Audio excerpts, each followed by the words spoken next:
Chapter 1, Educating Huck. You don't know about me unless you've read a book by the name of The Adventures of Tom Sawyer. That book was written by Mark Twain, and he holds the truths mainly.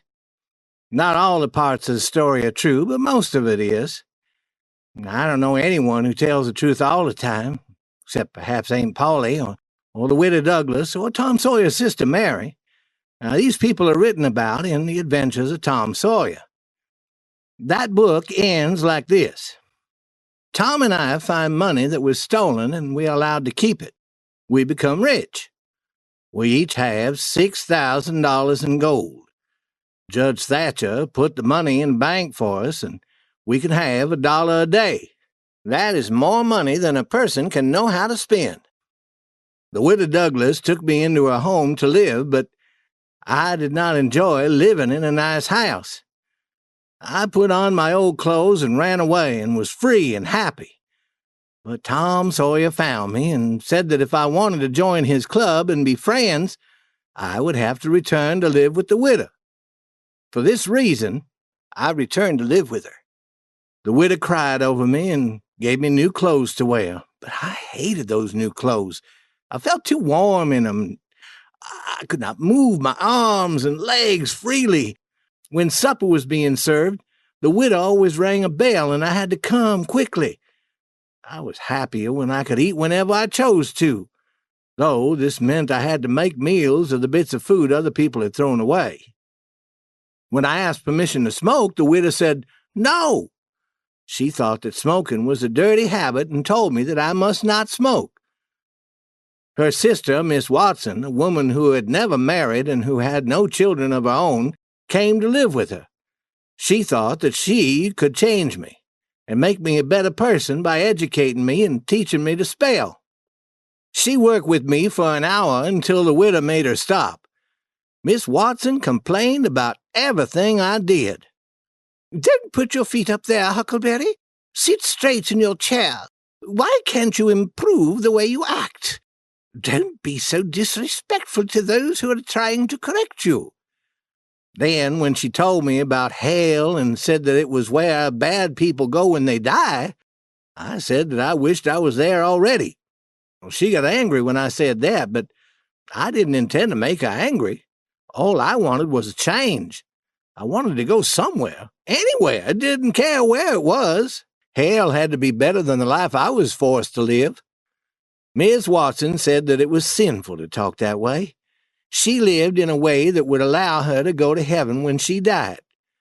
Well, I could see no advantage in going to heaven if she was going to be there, so I decided that I wouldn't try for it. But I never said so because that would only make more trouble. Miss Watson told me more and more about heaven, and all the good people were going there. They would do nothing all day but sing and sing forever. I didn't think much of such a place, but I didn't say so. I asked her if she thought Tom Sawyer would go there, and she said, "No, never."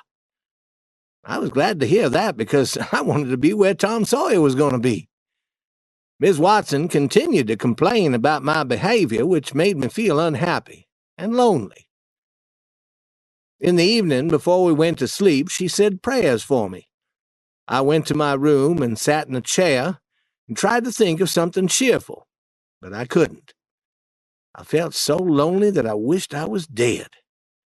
The stars were shining and the wind moving in the trees sounded as though it was whispering to me. I couldn't understand what the wind was saying.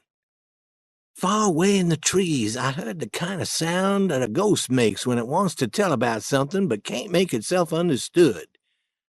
I became so sad and frightened that I wished I had some company. Then a small bug walked on my hand. I shook it off. The bug fell against my candle and burned completely.